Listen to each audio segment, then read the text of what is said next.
Hello, hello, hello. This is the Essence of Transformation, guided by Kaolin. Today is October 29th, and I'm looking forward to Halloween this year very, very much. And I hope you are also. This is the 20th podcast,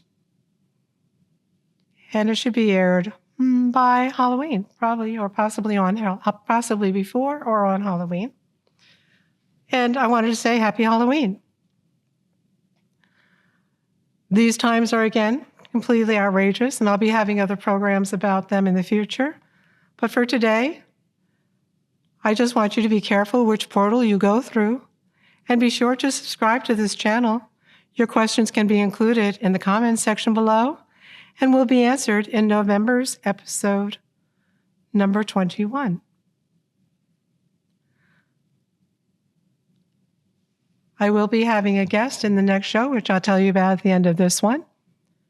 And I'm also planning to have some wonderful guests for the December holiday special program. Well, it is Scorpio season. Happy birthday, you incredible Scorpios. What's new? Feelings run deep. Therefore, taking care of those emotions is even more necessary than usual. So concentrate on your goals, one step at a time. Reduce secrecy and try not to make sweeping statements you may regret later. Keep your eye on the prize: work, family, health, community. Why? This is obviously a heavy season for each of us. Politics has been the Grim Reaper, but so much more behind the scenes is changing. So simply keep your mind's eye on the best desired possible outcomes for humanity, and then we will will them into being. Transparency will be a key factor through November and December. We all have a magic wand, and we each must learn how to use it. In my life, I must speak of desired outcomes and want you to know that 2 weeks ago my cell phone was lost for 5 days. Many said it would probably not be returned to me, but I was convinced it would be, and it was. Thank you to those involved who made it a point to get it back to me. It was amazing. Now, for the first segment of the show, I'm answering your questions, so here goes. Clara wondered if she will marry a man she has been seeing for quite a while, and the answer is yes, in 2007. Another asked if she would be moving in 2026 with her son. Yes, get the paperwork together now, as the process is as complex as it is compelling and time-consuming, but worth it. Another person had asked if both sons will meet their soulmates and improve their careers. One son will be in a harmonious relationship in 2030, I answered. The other will have issues because he does not want partnership. He needs freedom. You do know which one I am talking about. Career-wise, more effort on their part must be part of it.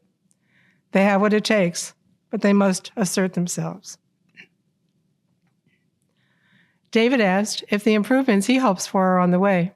Yes, they are. However, you have to work to do it to make it so.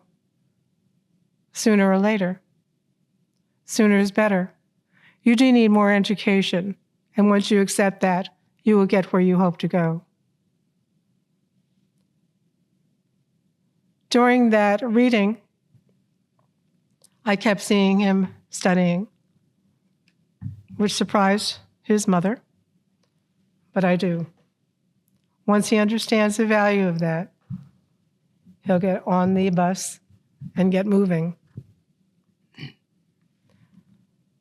Many times we know in our hearts and souls the answers to our questions, so the real concern is timing, then what steps to take, and developing the patience to take them. I also was going to do a slight reading with tarot today, and I'll do that before the show ends. But about the photos you're going to be seeing today, they are interesting, so look at each one. What do you see? Which is your favorite? Are ghosts real? Yes, they are. Are there some foreboding images? Sure. Why? Because they mirror our reality and so much more.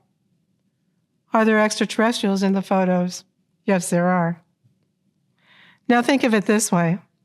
Once we transition, our astral body is in space. Therefore, we are also galactic beings. People who transition appear in my photos because they want to be seen, and in some instances, heard. You can purchase the prints. Simply call 413-282-8538. Remember that if you're having dreams of deceased loved ones, or you're having moments where their soul is so resonating with yours that you're absolutely certain it is that person, most often they come with a purpose. Therefore, occasionally they'll come in simply to say hello because they want that recognition. They want you to know that there is something after they leave their bodies. Once you have that recognition, you'll notice your subconscious beliefs begin to change. Some people experience profound healings when that happens, because you have to realize they're coming from another source, another light source, another light frequency. And as is the case with so many things, that can affect our DNA. So it is amazing. I have photos of it myself for other people I've known, where the light is shining, a paranormal light above them, and some kind of a symptom then is healed afterwards. If you have those experiences yourself, or ever have had one, I would love to know about it, so do feel free to discuss it, to write it down in the comments section, so I can bring it on the program, and we can talk about it. I find that people need encouragement right now very much. We're absolutely in certain forms of distress. We'd have to be, given the circumstances right now. And while they are changing, and they are changing, nothing will undo the suffering that's been imposed upon people. Suffering doesn't go away. It becomes a part of our lives.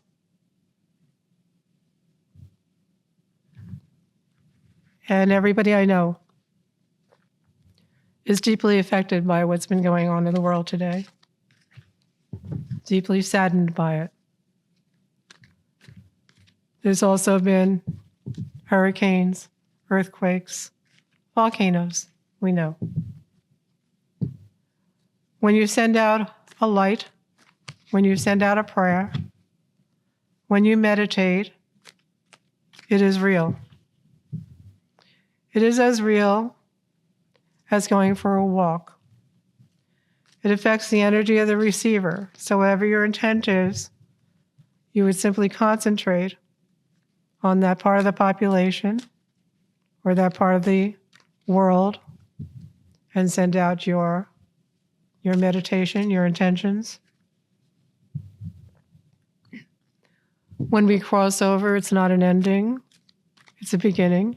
It's actually a return because we're going home. I honestly have never met one person who can tell me where we come from.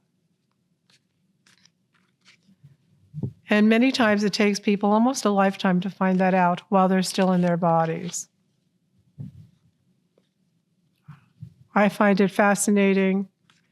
It has opened up the window of vocabulary to me in the last 4 years especially. I never used the term frequency, vibrational matches, lower dimensional frequencies. This has been new, but it has applied not only to my dream life, my psychic life, but it certainly does apply to the physical realm.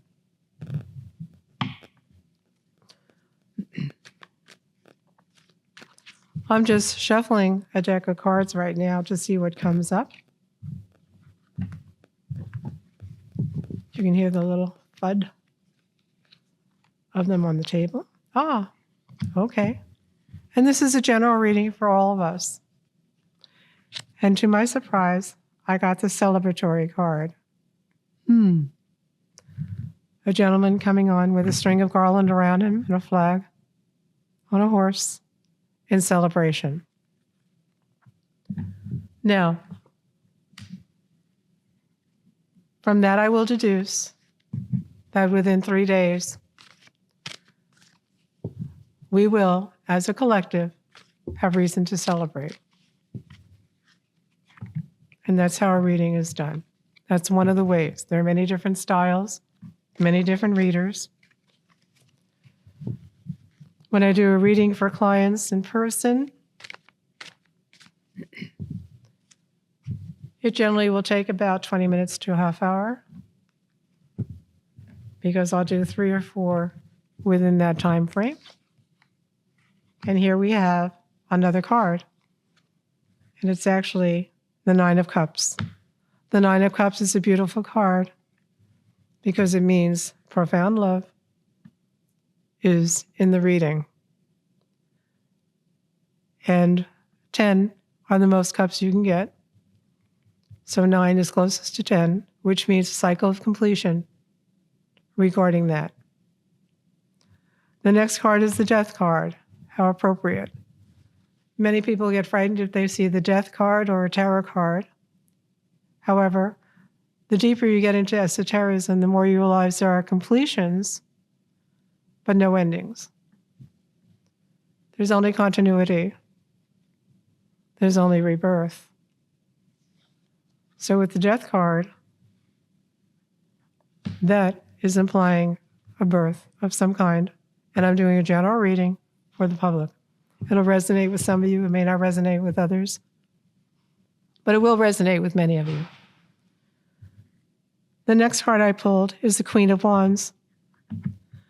The Queen of Wands has a lot to do with work.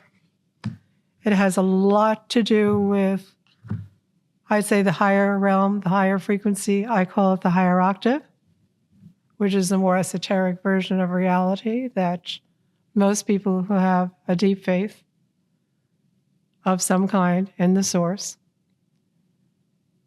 tend to make decisions based upon the higher frequency, the higher octave. So the next card is also the Page of Coins.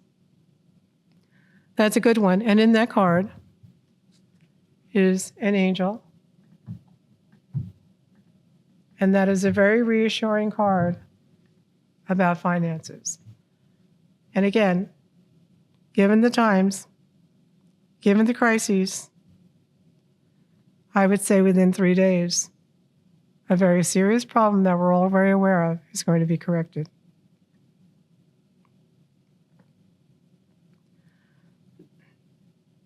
I do readings on the phone as well, so you can call 413-282-8538 if you're interested. Regarding relationships, quite a few people that I've done readings for are grieving a twin flame connection, and I mentioned twin flames in the other episodes. So that's a reunion of souls in this incarnation. With the reunion of souls, you pick up where you left off in other incarnations. Sometimes that's one of the reasons why there's so much alchemy in the union, that it's overwhelming, that it's almost too much. So while the synchronicity may be welcomed in certain ways, our subconscious or our conditioning overrides the happiness of the union because it's sort of like too much, too soon, too fast. It can also end up being wonderful, but naturally I do the more analytical side of things because that is the experience of the clients that I get. However, if you are grieving a twin flame, and there's been a lot of Saturn and Plutonian influences in the last few months, People are getting more and more serious about what they're doing, whether or not they're together. Should they be together? Shouldn't they be together? Is it easy? Is it too hard? Are they too far away? Are they too close? You can have a long-distance relationship with somebody who lives in the same neighborhood because everything is really psychic. It's not logical. It's not thematic. It's celestial. So, if you are grieving a twin flame, you are in good company because many people are doing that right now. If you are indecisive, well, the friendship zone is truly complicated these days. Why? Because both Saturn and Pluto have been restructuring our partnerships to meet the needs of an ever-changing world. Therefore, you will notice more shallow interpretations of relationship, of partnership, with technology's help, AI and texting. Of course. So you are now a threesome or a foursome. Intimacy is eroding, and it is no accident. The more serious issues remain life, death, and survival, and they are coming first. Still, there is happiness. It is simply time-stamped due to crises, logistics, and shifts in consciousness. What to do? Deal with it. There are lessons the cosmos is insisting upon for soul growth and depth, as both are coming first, through 2026. So try not to fantasize it all getting simpler or going backwards. There's no such thing. There's only getting the hang of it, becoming stronger, being exceptionally honest, and appreciating the moment. What else to do? Beware which portal you open. There are so many to choose from. When people let you in, be sure the entranceway is worthy of you. When you let others in, be sure the entranceway is worthy of them. We are here for a short time, and mutual reciprocal satisfaction does matter in any union. When distrust takes root, it is over, and it should be, and it's taken away immediately. The takeaway for you, for your partner, for the present, get support and give it. Respect boundaries, as you are not the only one who may be suffering over your suffering. When empaths give, they often give too much and soon regret it. You are not a doormat. Open your heart, your soul, and protect your capital. You are the state. Your heart is the capital. Choose wisely. Moving on, more closing thoughts. Spirit question from Mary. When she saw the spirit photographs, she was completely so surprised by them, as most everybody is.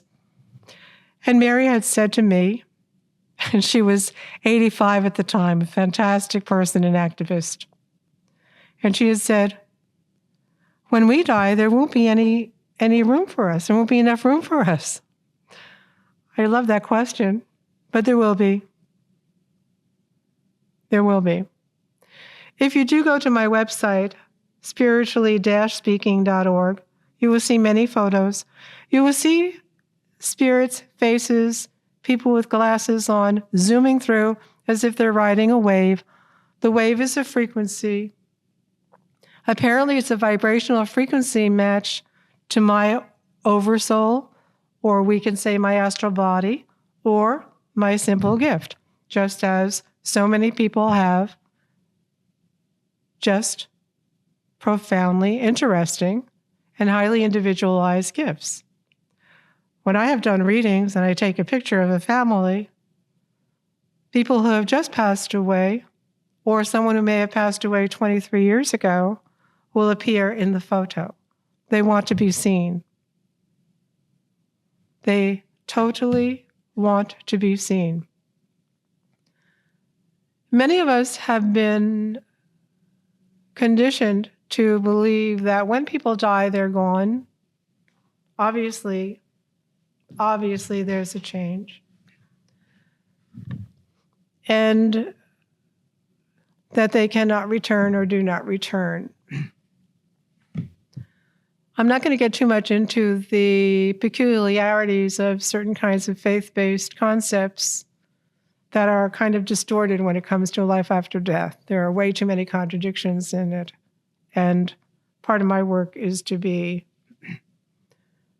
discussing that and working that through, because the deceased come to me. So they want to be photographed. I have 5,000 photos of them since 2019. 5,000. Now, they want to come because they would like us to know that we have free will regarding our beliefs.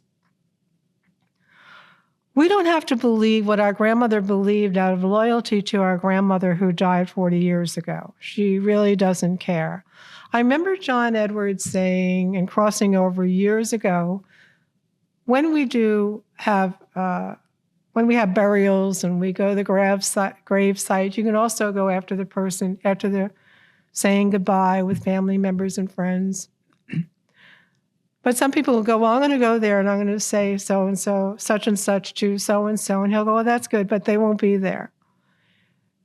I thought that was very poignant, and I really enjoyed how frank he was about things that took a lot of courage to be so frank about. I would frame it differently. I would say you can do this according to your belief system, according to the way in which you love the person. And you absolutely should do whatever one needs to do in order to fully experience the grieving process. It's a humongous change. Most people don't deal with mortality very well. And many people believe that there is such a complete and utter ending that it's best not to even dwell on the person anymore, let alone believe that they can come back into your life in another form, in a dream, in an experience, in a sensation, but they do. And do they change? Some people have asked me, do they change? Well, not necessarily. It depends on how dissatisfied they were in a lifetime. So in transition, they may see themselves differently than they had when they were incarnate. And then they have certain choices and freedoms to develop a new concept, belief, put more effort into something that in the next incarnation they'd rather not be. Let's say they were bitter in one incarnation. And then they got on the other side and they see how wounded they were, what wounded individuals they were, for a variety of reasons.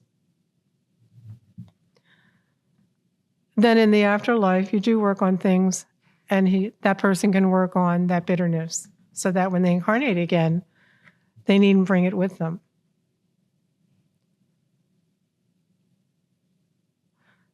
Somebody asked me, why can't the deceased do more for us? Well, because of our free will. If we don't believe in them, there's not too much they can really do for us. Like most people, discarnates prefer to be believed in. Now, when you open up communication with somebody in prayer or in sorrow, you have free will. You have a belief. You are communicating. And you can ask them for specifics. You can say, well, I'm very vulnerable right now. I'm a little uncertain of what I'm doing. But if you are with me, I would like to know. I'd like a little more than playing a song that we both listened to, 10 years ago. I would like a little more than holding on to a piece of cloth that was from the house that we lived in 10 years ago. I would like a very specific wish to come true. and here is my wish. And you can let them know. And it can be a little wish or a big wish. It can be, I want to be able to move into a house 4 blocks away. So, on the other side, you have been establishing a reciprocal relationship, the possibility of a reciprocal relationship to this individual, which opens up their heart and their soul to you as well. Because love is everlasting. Real love is unconditional. True love is eternal. So it opens it up, your belief in them, and in the possibility that they can help you and be in a good position to, can work wonders for you. And it also works wonders for them, because you'll notice around the people that you do love in your family and who love you and your friends, you enjoy doing things for one another. It's part of what loving is. It's service. You want to. It's true for them on the other side. That hasn't changed. They want to. So express what you're needing very clearly. If you choose to write it down on a piece of paper, do it. If you want to speak it into a voice recorder, speak it, and then see what kind of result you start to get. And there are many ways in which the deceased open doors for us. And you'll start to pay a little more attention to the ways in which they communicate. And it is quite magical. It's profoundly beautiful and effective and magical. Another question I had received is, are there astral wars? And yes, there are. And I remember when I was in my 20s going to some psychic and them talking about astral wars and how courageous the souls of the children in the 70s were coming into the world at all. And I had to really question it. I suggest this for other people who get readings as well. You don't have to believe everything you walk away with from a reader. Be discerning. Be discerning. Life's going to teach you what it wants you to learn anyway. That's what you're here for. Life will do it. So if you go to a reader and certain things are resonating, great. And then if certain things seem completely off the wall, great. It's your reading. It's for you. It's not for you to change your mind. It is for you to be inspired by, otherwise there's no point. And it is for you to come into a fuller recognition of self and your creativity and your free will and, of course, people in your life, because that's pretty much what people go for readings for. So it's a beautiful vehicle for information. But yes, there are astral wars, and I was very sorry to discover that later on in life. There are. The expression as above, so below, painfully, painfully accurate. So yes, there are astral wars, and we are in one right now. Another question is, are the origins of illness due to reincarnation alone? No, they're not. Many times, belief systems and accumulative belief systems in an incarnation will start to sway us one way or another. And again, this will be a separate program with other guests on the show, because not all illnesses are destined. Not all illnesses are brought with you into this incarnation.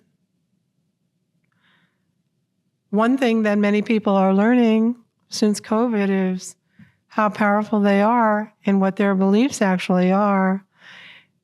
And I'm going to take a sort of a shallow sample of that, and that is, at one point in the day, you can get very discouraged, feel very down about anything. And then you'll find your immune system is down. And then you'll get a cold. Okay. Now, Was it destined that you were going to have a cold at 2 o'clock on September 24th in 2025? No. No, it wasn't. Did the lower vibrational frequency affect you? Did disbelief affect you? Did sorrow affect you? Probably. So there's a combination of things at play regarding illness. The point of this program, the essence of transformation, is that we are in a process of transforming all the time. And there are many degrees of transformation and many layers of relationship to self regarding transformation and regarding spirit and spirit influences. So, I've opened up a few things here for conversation, and I would really like you to go to the comments section and please put in a question or an opinion. Meanwhile, people have been giving me their opinions on the phone or when I run into them in the neighborhood I live in. And I really love it, and I really am glad to hear from people about what they're thinking about the show and some of the questions posed in the show and some of the beliefs. On April 13th, episode 21, I will have a surprise guest, light artist Barbara P. Johnson, on the air with photos of her work. In fact, her work is being shown in East Hampton, Massachusetts at Eastworks on November 1st and 2nd. There is a flyer in this episode, and I hope you'll take a look at it. And if you're able to, please go and enjoy the work of some wonderful artists. On Halloween, I'm going to be at UMass at Amherst doing readings. I love it. It's wonderful. It's so much fun. I so admire the stamina and the creativity of academia right now and people who are studying and making plans for their future. Now, will there be trick or treat in the next few days? I predict there will be treats. There will be tricks. My hope is, and my prediction, there will be quite a treat for all of us. Take good care of yourself, and I will see you next time. Thank you.